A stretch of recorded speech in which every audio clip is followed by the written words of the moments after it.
Hello student, welcome to my YouTube channel science classes by Ashish sir में।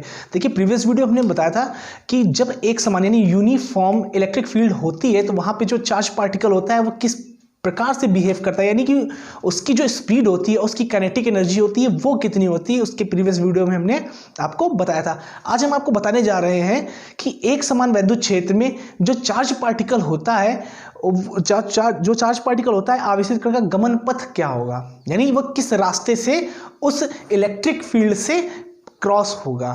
तो वो आप समझिए। आज मान लें हमारे पास क्या होगा, दो धातु की प्लेटें हैं, एक ये प्लेट हो गई आपकी और एक मिनट यहाँ से थोड़ा सा साइड में बना है, एक ये प्लेट हो गई आपकी। ठीक, ये मान ली दो प्लेटें हमारी, तो ये कैसी, एक पॉजिटिव है, ये वाली पॉजिटिव। चूंकि बात कर रहे हैं यूनिफॉर्म इलेक्ट्रिक फील्ड यानी एक समान वैद्युत क्षेत्र की बात कर रहे हैं, तो ये प्लेट कैसी होंगी, एक दूसरे के समांतर होंगी और फिक्स्ड होंगी। यानी अगर ये प्लेटें गति करने लगे यानी हिलने लगे तो वहाँ पे जो इलेक्ट्रिक फील्ड होगी वो एक समान नहीं होगी, यानी वो इलेक्ट्रिक फील्ड कैसी होगी, परिवर्ती इलेक्ट्रिक फील्ड होगी, यानी परिवर्ती वैद्युत क्षेत्र होगा। चूंकि यहाँ पे बात हो रही है एक समान वैद्युत क्षेत्र, ये प्लेटें क्या होंगी, फिक्स्ड होंगी। तो अब देखिए, मान लें ये हमारा क्या है, एक ये नेगेटिव प्लेट है और ये पॉजिटिव प्लेट है, तो यहाँ पे एक इलेक्ट्रिक फील्ड जनरेट होगी, इस डायरेक्शन में होगी इलेक्ट्रिक फील्ड जनरेट होगी।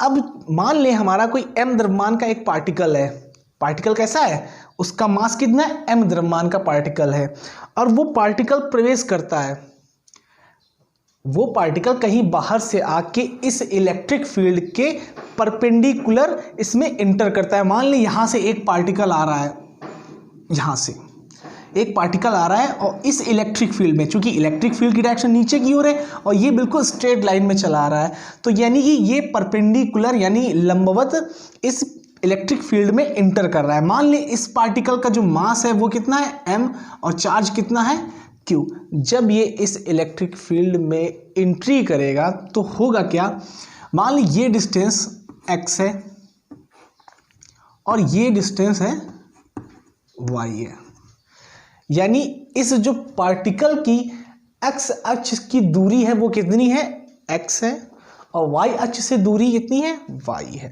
यानी हम कह सकते हैं कि इसकी जो क्षैतिज दूरी है वो कितनी, x है, और ऊर्ध्वाधर दूरी कितनी है, y है। जब ये पार्टिकल इंटर करेगा इलेक्ट्रिक फील्ड में तो होगा क्या, चूंकि फोर्स, चूंकि ये जब जैसे ही पार्टिकल इंटर करेगा यहाँ पे इंटर करेगा तो होगा क्या, वो समझिए। ये इंटर गया यहाँ पे आया तो ये इस डायरेक्शन में जाएगा। ठीक, ये जैसे यहाँ पे इंटर किया तो ये इस डायरेक्शन में आएगा, और जैसे ही इंटर करेगा तो इस डायरेक्शन में चूंकि फोर्स लग रहा है, ये इस डायरेक्शन में, क्योंकि यहाँ पे इलेक्ट्रिक फील्ड नीचे की ओर है तो नीचे की ओर फोर्स अप्लाई होगा। तो जैसे ही नीचे की फोर्स अप्लाई होगा नीचे की ओर तो क्या होगा, ये कुछ इस डायरेक्शन में धीरे धीरे ये नीचे झुकता चला जाएगा, क्योंकि फोर्स क्या हो रहा है, हमारा कंटिन्यू नीचे की ओर लग रहा है, क्योंकि इलेक्ट्रिक फील्ड यहाँ पे जनरेट है। जब इलेक्ट्रिक फील्ड जनरेट होती है तो पॉजिटिव टू नेगेटिव हमारी इलेक्ट्रिक फील्ड होती है, और जो जिस डायरेक्शन में इलेक्ट्रिक फील्ड होगी उसी डायरेक्शन में हमारा फोर्स अप्लाई होगा। जैसे आपने प्रोजेक्टाइल मोशन में क्या, जब नॉर्मली आप बॉल फेंकते हैं ऊपर की ओर दूर फेंकेंगे तो क्या होगी, बॉल धीरे धीरे जाके बेंड होना स्टार्ट हो जाती है। क्यों, क्योंकि उस बॉल पर ग्रेविटेशनल फोर्स अप्लाई होता है। ठीक उसी प्रकार चूंकि यहाँ फोर्स नीचे की ओर लग रहा है तो जब ये पार्टिकल इस डायरेक्शन में आएगा तो नीचे की ओर फोर्स लगेगा, तो ये पार्टिकल क्या होगा, धीरे धीरे झुकना स्टार्ट हो जाएगा, और एक कंडीशन आएगी ये इस डायरेक्शन में इस तरीके से आ जाएगा। अब यहाँ पे एक चीज़ समझिए, एक्स अक्ष की डायरेक्शन में मान लें, ये देखिए ये हमारी डायरेक्शन है एक्स अक्ष की और ये हमारी वाई अक्ष की डायरेक्शन है। ठीक, अब चूंकि एक्स अक्ष की डायरेक्शन में ये कहाँ तक डिस्टेंस ट्रेवल करता है, एक्स, स्मॉल एक्स, और वाई अक्ष की डायरेक्शन में कितनी डिस्टेंस ट्रेवल करता है, वाई। मान ली ये जो डिस्टेंस ट्रेवल करता है वो टी टाइम में ट्रेवल करता है। तो अब देखिए यहाँ पे एक्स अक्ष की बात करते हैं, एक्स अक्ष की। अब देखिए एक्स अक्ष यानी इस डायरेक्शन में इस पर कोई फोर्स अप्लाई होगा, नहीं होगा। क्यों, क्योंकि जो हमारा फोर्स है वो ये देखिए फोर्स नीचे की ओर लग रहा है, यहाँ पे फोर्स अप्लाई हो रहा है। अब जब ये पार्टिकल इस डायरेक्शन में जाएगा, देखिए ऐसा होगा नहीं, इस डायरेक्शन में जाएगा, लेकिन जितना भी इस डायरेक्शन में जाएगा तो क्या होगा, इस डायरेक्शन में जाएगा तो एक्स डिस्टेंस ट्रेवल करेगा, लेकिन होगा क्या, फोर्स हमारा नीचे की ओर अप्लाई हो रहा है तो धीरे धीरे क्या होगा, वो बेंड होना स्टार्ट हो जाएगा। अब देखिए मान लें एक्स एक्स की डायरेक्शन में, क्योंकि इस डायरेक्शन में तो इस पर फोर्स लग नहीं रहा है, फोर्स किस डायरेक्शन में लग रहा है, वाई एक्स की डायरेक्शन में। जब इस डायरेक्शन में इस पर कोई फोर्स अप्लाई ही नहीं हो रहा है, तो जब किसी भी वस्तु पर कोई फोर्स अप्लाई नहीं होता तो वहां एक्सेलरेशन यानी त्वरण नहीं होता है। तो हम यहां बात करते हैं क्या, देखिए एक्स एक्स की डायरेक्शन में मान लें आपने पढ़ा हुआ चाल बराबर दूरी बटा समय, तो चाल मान लें कण की कितनी है, v है, चाल बराबर दूरी, अच्छा दूरी कितनी ट्रेवल करेगा, x, समय कितना है t, तो यहां से t बराबर कितना आ गया, v अपॉन x आ गया, क्वेश्चन नंबर फर्स्ट। ठीक, अब हम बात करते हैं y एक्सिस की, y एक्सिस की बात करते हैं। ठीक, जब y एक्सिस की बात करते हैं, देखिए y एक्सिस में क्या हो रहा है, नीचे की ओर फोर्स अप्लाई हो रहा है, जब जहां भी फोर्स अप्लाई होगा वहां पे एक्सेलरेशन होगा, तो यहां पे एक्सेलरेशन कितना आएगा, वो देखिए आपने पढ़ा है a बराबर f अपॉन m, ये वही फॉर्मूला f बराबर ma वाला। तो अब देखिए चूंकि चार्ज पार्टिकल है और जब चार्ज पार्टिकल इलेक्ट्रिक फील्ड में एंट्री करता है तो उस पर फोर्स कितना अप्लाई होता है, E इंटू क्यू। आपने इलेक्ट्रिक फील्ड इंटेंसिटी में हमने यानी वैद्युत क्षेत्र की तीव्रता में हमने बताया, तो इस पर फोर्स अप्लाई होगा E into Q upon M, ये हो गया आपका एक्सेलरेशन। इसको मान लीजिए क्वेश्चन नंबर 2। अब देखिए यहां से आपने गति के दूसरे नियम से क्या होता है, गति का दूसरा, देखिए प्रीवियस वीडियो में हमने जो लॉ बताया था वो गति का तृतीय नियम था। अब यहाँ पे सेकेंड लॉ की बात करते हैं। आपने सेकेंड लॉ पढ़ा होगा, यस बराबर U T plus half A T square. देखिए चूंकि हम बात किस में कर रहे हैं, वाई एक्सिस में बात कर रहे हैं। अब देखिए वाई एक्सिस में क्या होगा, एस बराबर U T plus half A T square.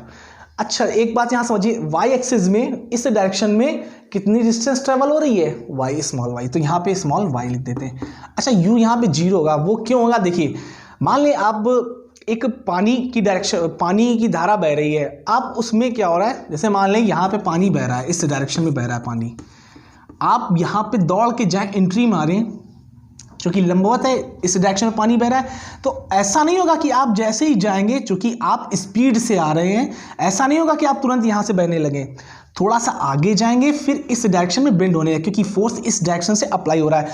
तो वही होगा, क्योंकि फोर्स नीचे की ओर अप्लाई हो रहा है, तो ये पार्टिकल यहाँ से एंट्री मारेगा।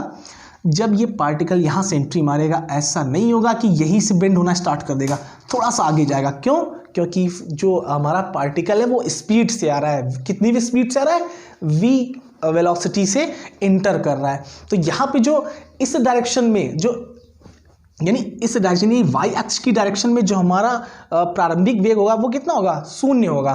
तो यहाँ पे वैल्यू शून्य into T plus half A T square.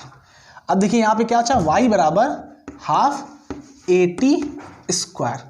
इसको मान लीजिए क्वेश्चन नंबर 3। अब देखिए क्या करेंगे, a और t का मान समीकरण 3 में रख दीजिए, a व t का मान 3 में। अब देखिए यहाँ रखेंगे क्या होगा, तो y बराबर आपका क्या आ जाएगा, हाफ a की वैल्यू यहाँ रख देंगे e into Q upon m, ये a की वैल्यू यहाँ रख दें। अब t स्क्वायर की वैल्यू कितनी आ रही है, यानी t की value v square upon x square, v square upon x square आ रही है।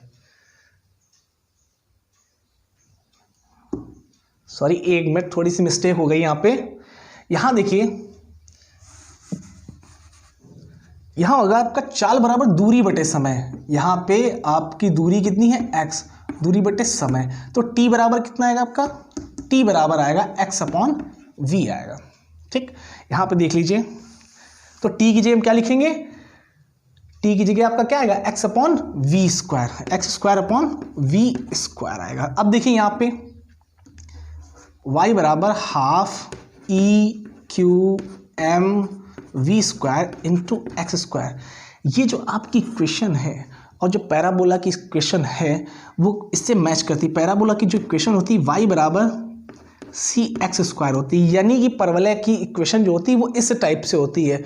और जो हमारी यहाँ पे इक्वेशन आ रही है चार्ज पार्टिकल कहाँ पे, जो यूनिफॉर्म इलेक्ट्रिक फील्ड में है, उसकी इक्वेशन कुछ इस तरीके से आ रही है। अब देखिए यहाँ कॉमन क्या है, यहाँ पे भी एक्स स्क्वायर है, यहाँ पे भी एक्स स्क्वायर, लेकिन सी की जगह ये इतना है, मैच करे ना इस पैराबोला इक्वेशन से, परवलय की इक्वेशन से, तो हम ये कह सकते हैं कि जो हमारा इक्वेशन आया है y एक्स की डायरेक्शन में, जो हमारा विस्थापन है वो किससे मैच करता है, हमारा परवलय की इक्वेशन से। तो हम कह सकते हैं जो चार्ज पार्टिकल होगा इन यूनिफॉर्म इलेक्ट्रिक फील्ड में, उसका जो पथ होगा यानी रास्ता होगा कैसा होगा, एक परवलय के आकार का। ये देखिए यहाँ से बेंड होता हुआ जाएगा और ये परवलय का आपका चार्ट है। ठीक, आई होप आपको समझ में आएगा। देखिए दूसरा डेरिवेशन आपका क्या है, देखिए यहाँ पे समझ लीजिए दूसरा डेरिवेशन। मान ले आप एक समान वैद्युत क्षेत्र में आवेशित कण का गमन पथ।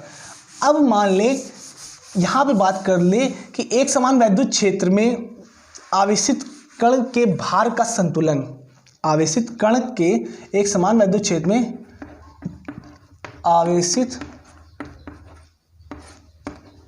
कण के भार का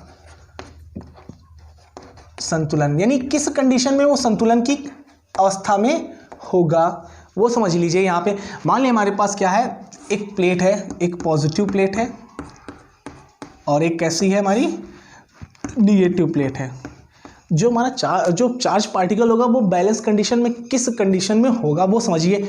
मान लें क्योंकि यहाँ पे क्या होगा, एक यूनिफॉर्म इलेक्ट्रिक फील्ड होगी, तो मान लें यहाँ पे हमारा कोई एक चार्ज रखा है। ठीक, यहाँ पे कैसा चार्ज रखा है, एक चार्ज रखा हुआ, ये पॉइंट है उसका, ये चार्ज है आपका, इस चार्ज कितना है Q। अब देखिए यहाँ पे ये बैलेंस कंडीशन में कब होगा, अच्छा थोड़ी देर के लिए सपोज कर लें ये चार्ज कैसा है, निगेटिव है। हम पॉजिटिव भी ले सकते हैं, लेकिन पॉजिटिव कब लेंगे, जब यहाँ निगेटिव होगा, ये वाली प्लेट नीचे होगी, ये वाली प्लेट ऊपर होगी। दो कंडीशन होती है। अब देखिए यहाँ पे हम चार्ज कैसा लेंगे, निगेटिव चार्ज। क्यों, क्योंकि देखिए ये पॉजिटिव निगेटिव एक दूसरे को अट्रैक्ट करेंगे, यानी ये इस पर इस डायरेक्शन में फोर्स लगाएगा और फोर्स वो कितना होगा, क्योंकि आपको मालूम है जब इलेक्ट्रिक फील्ड में कोई चार्ज पार्टिकल होता है उस पर फोर्स कितना आता है, F बराबर इंटू क्यू।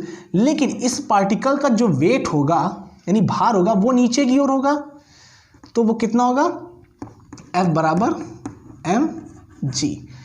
और ये कंडीशन तब अप्लाई होगी, यानी संतुलन की अवस्था में तभी तक रहेगा जब ये दोनों कैसे होंगे, आपस में बराबर। यानी एक किसी भी वस्तु को आप दोनों तरफ से एक इक्विवेलेंट फोर्स लगाते हैं तो क्या होगी, वो जो वस्तु होगी वो एक ही जगह पर स्थित रहेगी। अब देखिए इस पार्टिकल पर एक फोर्स ऊपर क्यों लग रहा है, F बराबर इंटू क्यू, और दूसरा फोर्स नीचे क्यों लग रहा है, जो इसका वेट है, F बराबर mg। अच्छा संतुलन की कंडीशन में क्या होगा, ये दोनों के वेट कैसे होंगे, आपस में बराबर। तो यहाँ लिखेंगे आप क्या, संतुलन की स्थिति में। अच्छा देखिए यहाँ पे अगर हम पॉजिटिव चार्ज लेते तो इस प्लेट को हम ऊपर करते और इस प्लेट को नीचे करते, तब यहाँ पॉजिटिव चार्ज पॉसिबल था। अब देखिए संतुलन की कंडीशन में क्या होगा, ये दोनों बैलेंस होंगे आपस में बराबर, यानी EQ बराबर mg। ठीक, एक चीज और देखिए EQ है। अब देखिए द्रव्यमान बराबर क्या होता है, आयतन इंटू घनत्व, यानी कि आपका आयतन इंटू घनत्व सिग्मा। ये आपका आयतन है क्योंकि द्रव्यमान बराबर होता है आयतन इंटू घनत्व, और ये g EQ, और ये आपका आयतन।